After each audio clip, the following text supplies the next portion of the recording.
Ok, bienvenidos de nuevo. Este video habla un poco más sobre la explicación del proceso que es la comunicación y vamos a ver cómo se involucra el uso de la multimedia para enviar mensajes.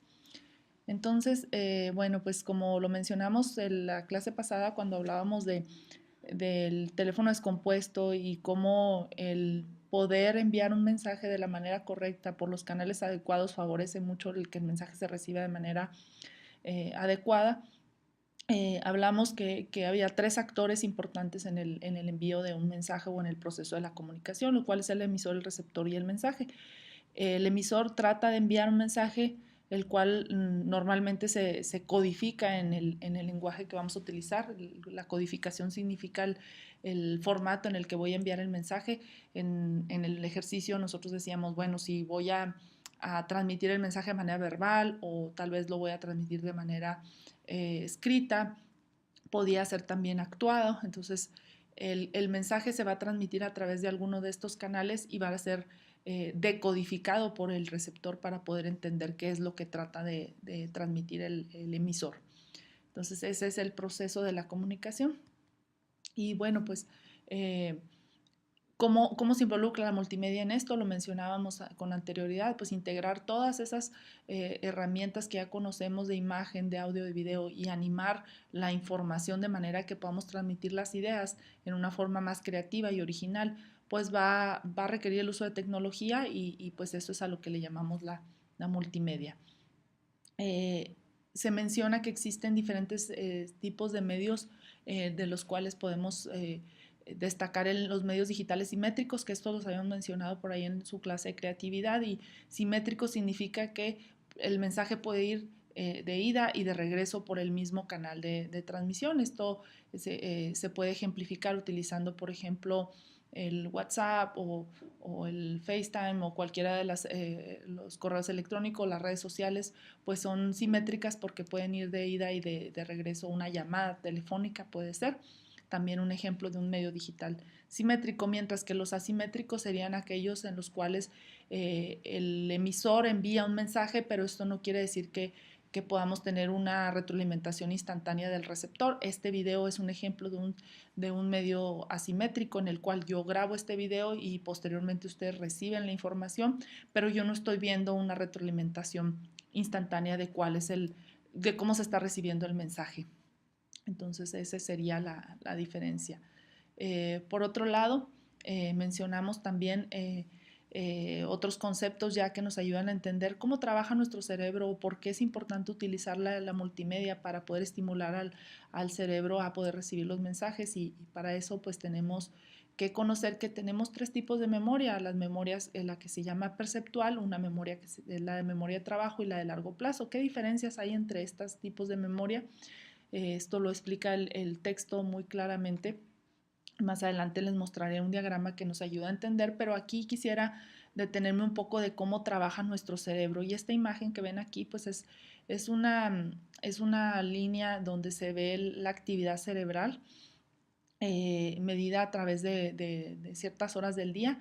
Este es un ejercicio que hicieron unos estudiantes del MIT, donde ellos desarrollaron un prototipo que era un sensor que podía medir la actividad cerebral.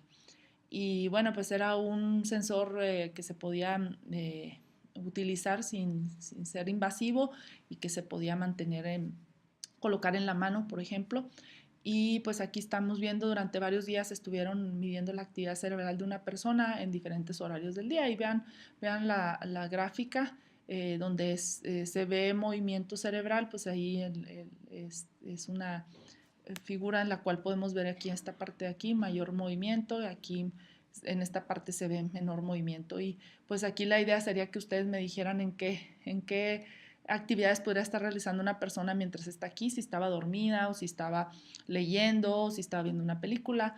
Y pues aquí sería la explicación para que vean cómo está, por ejemplo, si están haciendo una práctica de laboratorio, si está viendo la televisión no hay actividad, tanta actividad cerebral, mientras duermes hay más actividad, mientras estás relajado también hay un poco de actividad. En un examen, en una clase, tal vez esta es una clase que tengan unas animaciones multimedia, mientras que una clase aburrida de mucho rollo tal vez sea un alumno que se está aquí sin mucha actividad cerebral. Entonces vean cómo nosotros pudiéramos entender, alguien que está estudiando pues debería tener mucha actividad cerebral, pero depende de los canales que estemos estimulando en el cerebro es que vamos a tener una mayor recepción de los mensajes. Por ejemplo, hacer tarea tal vez genera que las personas aprendan de una mejor manera. Tal vez esta tarea era más de matemáticas, de más que nos hace pensar de una manera más crítica, ¿verdad? Entonces, pues ahí se ve la explicación. Está interesante el estudio. Ahí les dejo el link por si alguien quiere verlo. Más a detalle se ve la comparación entre ver televisión y estar en la clase. Es exactamente igual la misma actividad cerebral para esta persona. Y de ahí hago referencia también a lo que le llamaron el cono de la experiencia, que surgió en 1954 por un psicólogo que era Dell, y pues ahí él explicaba que las experiencias directamente significativas nos dejaban un mayor aprendizaje que aquellas que solamente eran verbales o visuales. Entonces en este cono se ve que pasa a aprender más de una experiencia significativa, de una experiencia dramatizada, de una demostración, de un viaje de estudios, y muy poco vas a aprender de lo que ves y de lo que escuchas.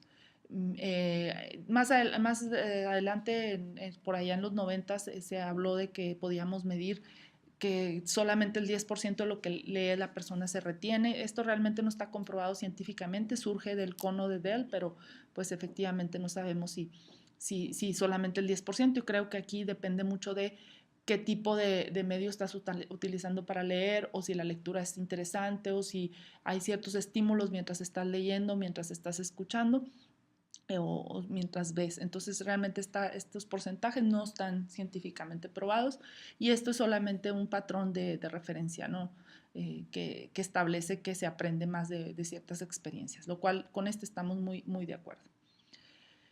Aquí viene precisamente lo que les hablaba de los tipos de memoria. Las memorias sensoriales o perceptual es la que tiene que ver con los estímulos en nuestros sentidos, la audición, lo visual, el táctil, lo olfato, el gusto, y lo que podemos recordar en nuestra memoria estimulados por los sentidos. Si nosotros recibimos texto o imágenes, pues esto va a la memoria de trabajo. En la parte textual va a la memoria de trabajo en el almacenamiento de la parte verbal, y la parte de las imágenes a lo visual. Y dentro de la memoria se puede almacenar de manera temporal. También se habla de una memoria de largo plazo que tiene que ver con una memoria que recuerda aquellas cosas que tuvimos en experiencias del pasado, que se llama la episódica, o la semántica, que solamente guarda aquellas cosas que se guardaron o se vivieron activamente en la memoria de trabajo. Y es más o menos cómo funcionan los estímulos de nuestro cerebro, como lo podemos entender. Y por eso tenemos que estimular a nuestro cerebro. Y es por ello que podemos encontrar diferentes tipos de multimedia, por ejemplo, una multimedia interactiva donde el movimiento, la imagen, el color va a generar que el usuario se sienta más inspirado, más motivado, o con mayor actividad, que pueda permitir una experiencia mayor. Esta es una multimedia interactiva, muy parecido a lo que se llama el concepto de hipermedia, que tiene que ver con esa capacidad que tiene el usuario de poder navegar o tomar decisiones a través de los hipervínculos, que son aquellos links que nos llevan a navegar a través de los elementos multimedia. Otro de los conceptos de los que se habla, que nos genera una mayor experiencia al usar herramientas multimedia. ¿Qué significa esto? Bueno, pues por ejemplo en la imagen vemos una niña que está utilizando una tablet, y ahí pues tiene una facilidad de aprender, de rápidamente poder navegar en la herramienta, que sea fácil de recordar, que sea satisfactorio en la experiencia que vive el usuario, y que sea intuitiva, que no necesites muchas instrucciones para poderla entender. Eso nos ayuda mucho para poder entender estos dos conceptos dentro de lo que son las herramientas multimedia.